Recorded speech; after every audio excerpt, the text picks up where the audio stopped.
السلام علیکم دوستوں، میں لگ رہا ہوں حضرت جی کو بیان۔ اس بیان میں حضرت جی مولانا سعد صاحب تبلیغ کے لیے جو مت چھوڑو اس کے بارے میں بتا رہے ہیں۔ چلو تو چلتے ہیں بیان کی طرف۔ اگر بیان اچھا لگے تو چینل کو سبسکرائب کریں اور ویڈیو کو زیادہ سے زیادہ لوگوں کو شیئر کریں۔ مقصود نہیں ہے کہ تجارت چھوڑ دو۔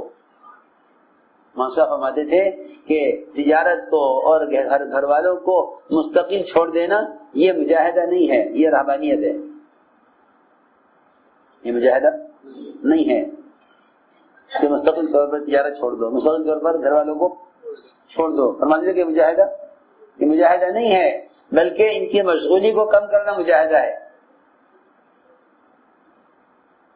ان میں مشغولی کو کم کرنا کہ کتنا وقت تجارت کو دیں، کتنا وقت گھر والوں کو دیں،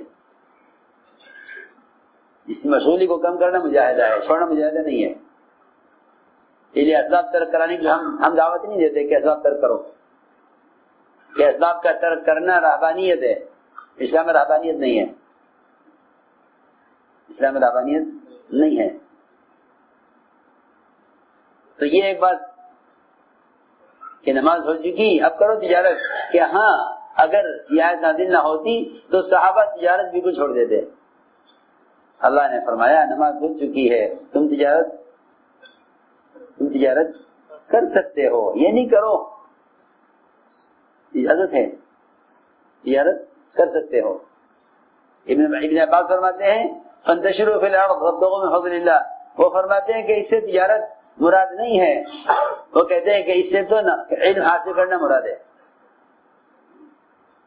کیا مراد؟ علم حاصل کرنا۔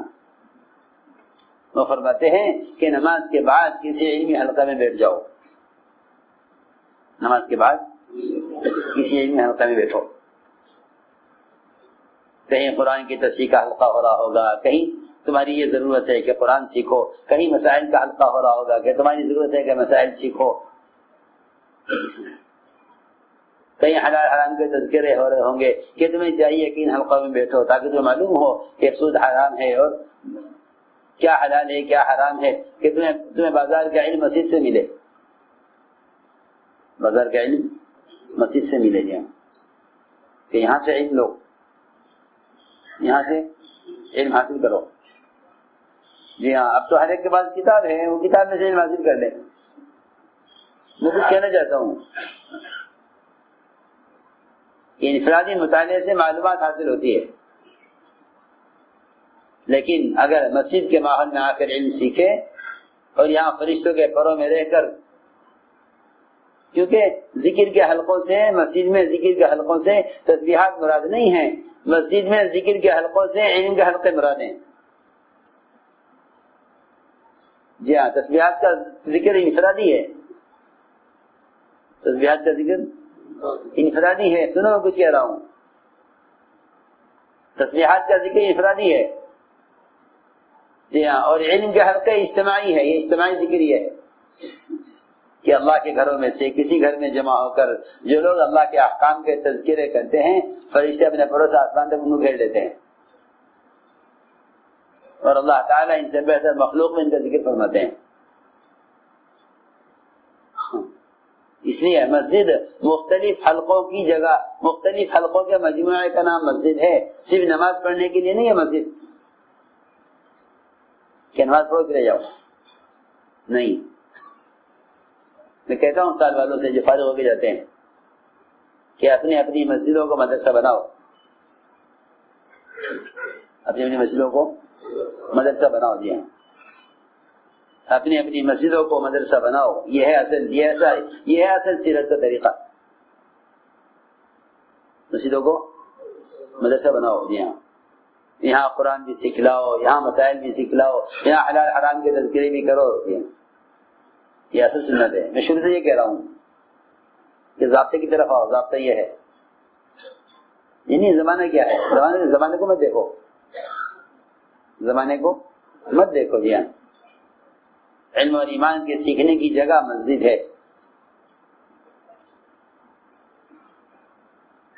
علم اور ایمان کی سیکھنے کی جگہ مسجد ہے، جی ہاں، کہ تم اپنے نقشوں سے نکل کر آؤ مسجد میں روزانہ، روزانہ وقت فارغ کرو. اس لیے وقت کا فارغ کرنا صرف ملاقاتوں کے لیے نہیں ہے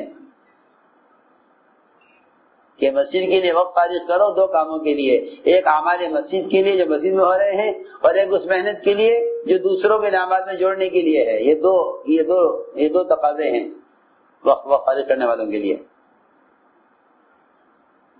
خود اپنی ذات سے، مسجد سے علم اور ایمان حاصل کرو.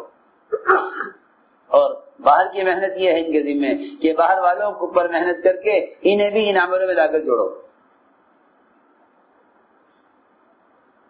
اس لیے میں نے عرض کیا کہ مسجد میں 3 قسم کے حلقے ہوں گے. مسجد میں 3 قسم کے حلقے ہوں گے. جی ہاں، کہ ایک حلقہ تو ہوگا قرآن کی تفسیر کا. یہ تو بنیادی چیز ہے. ہر مسجد میں قرآن کو صحیح کرنے کا حلقہ ہے، تو بنیادی چیز ہے. لوگوں کو اس کی دعوت دو کہ محلے کے بوڑھے، بچے، جوان سب یہ مسجد میں قرآن سیکھا کریں. مسجد میں قرآن سیکھا کریں. یہ نہیں جسے سیکھنا ہوگا سیکھ لے گا کہیں. ہمارا کام تو گشت کرنا ہے، صرف ملاقاتیں کرنا نہیں، ایسا نہیں ہے.